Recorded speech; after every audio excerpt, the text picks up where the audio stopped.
The Doherty Institute in Melbourne has delivered a stark warning about the city's chances of getting under 5 daily COVID cases. That's a target the Victorian government has set for the next easing of restrictions.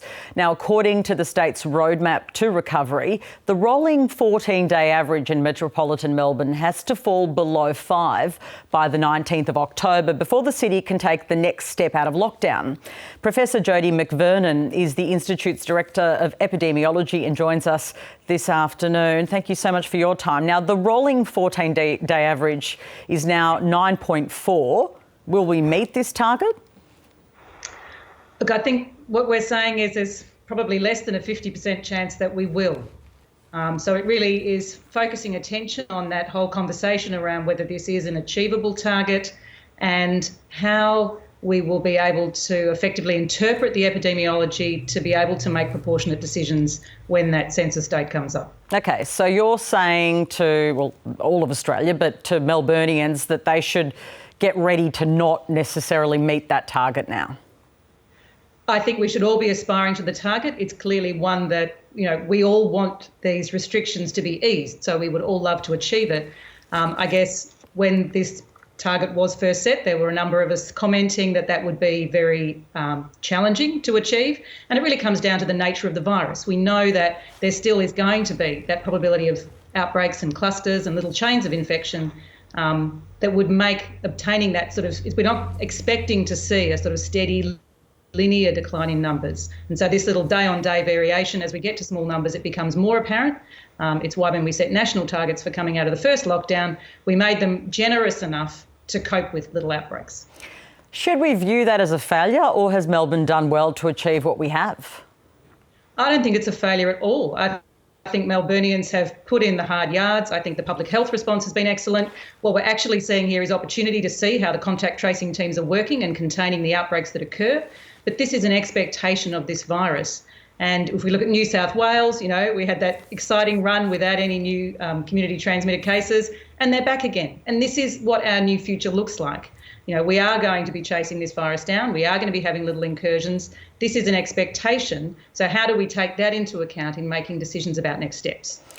A lot of people in Melbourne will be pretty devastated to hear what you're saying, that less than 50% chance of actually reaching this goal. They've been working hard, as you've said, for months to get to that number down, and we know it's really tired many people out, and I can put my hand up there. So I reckon we're all on that bus. As an epidemiologist, what's your message to these people? I mean, what's your message to people who think, hang on a minute, we've done all the hard work, why can't we meet this? So my message is definitely not to be one of despair, and that's not our reason in coming forward and saying this. I think our message is the one that we have been engaging in, and so have other commentators since this target was announced, to ask whether that hard number is really the right thing to be focusing on. And we've seen flexibility in interpretation of targets, and we've seen, daily more and more discussion of what the numbers mean and where they come from and what the mystery cases are. That's the dialogue that we're seeking, I guess, to invite with the powers that be over the coming week and a half to see how those will be flexibly interpreted, and I guess to just try and pull attention away from a single number that has become such an overarching force in our lives. So if Melbourne doesn't get to that number, doesn't get it below 5 by the 19th of October, and as you say, it looks less likely that that's going to happen, do you think the Premier Daniel Andrews should still go ahead with easing some restrictions?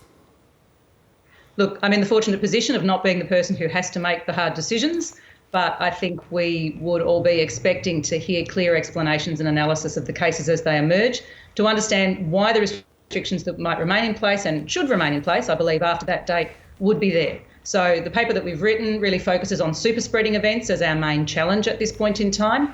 We're not saying that this is about lockdown or bust and that we want an immediate return to social freedoms, but there are a range of other proportionate measures that we would expect to continue to reduce mixing group sizes, to help that contact tracing effort, to stamp out small chains of infection that would be proportionate. We're now in a situation where Victoria has less than 200 active cases. In 10 days' time, all of those cases should have been cleared off the books, because that's the length of infection that we usually use to clear case numbers.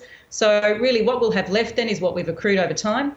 And if we're not in that different a position from New South Wales, then I think we are right to ask, are these the right policy settings for the current situation? Okay, let's go to that, because I've found this increasingly interesting as a Melburnian and as a journalist watching how these two big states are managing this. At what point do you think the numbers in Victoria and New South Wales become so similar that there's no point keeping the border closed, for instance? Well, that's a decision that definitely I don't get to make, Patricia. No, but I mean on the science of it, right, that you're trying to contain it. If clearly there's virus in both cohorts, in New South Wales and Victoria, and they might be more similar than they were, does that become unnecessary?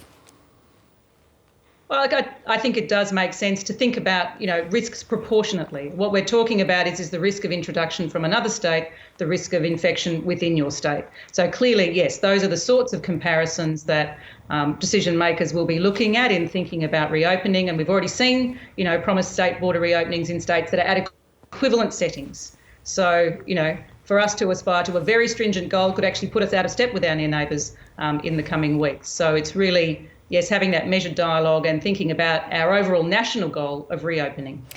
I want to ask you about another border closure, New South Wales and Queensland. Now, New South Wales has recorded more than a dozen locally transmitted cases in the last 2 days after, as you say, those 12 very excellent days without any. Queensland Premier Anastasia Palaszczuk is talking about pushing back plans to reopen that border. Now, what do you make of that? I mean, the pressure is all on whether they can trace these cases. Is that a fair position for Queensland to take, or is it just too ambitious, this idea of 28 days with no community transmission? So determining what these targets are, is a national discussion, and the no community transmission goal is our nationally stated goal. And in reality, that does refer to cases without a known link. That's the way we are defining them. So those parameters have to be set in discussion between all of the chief health officers and first ministers, and they need to come to that agreed position. Thank you so much for joining us. Thank you. Professor Jodie McVernon is the Director of Epidemiology at the Doherty Institute.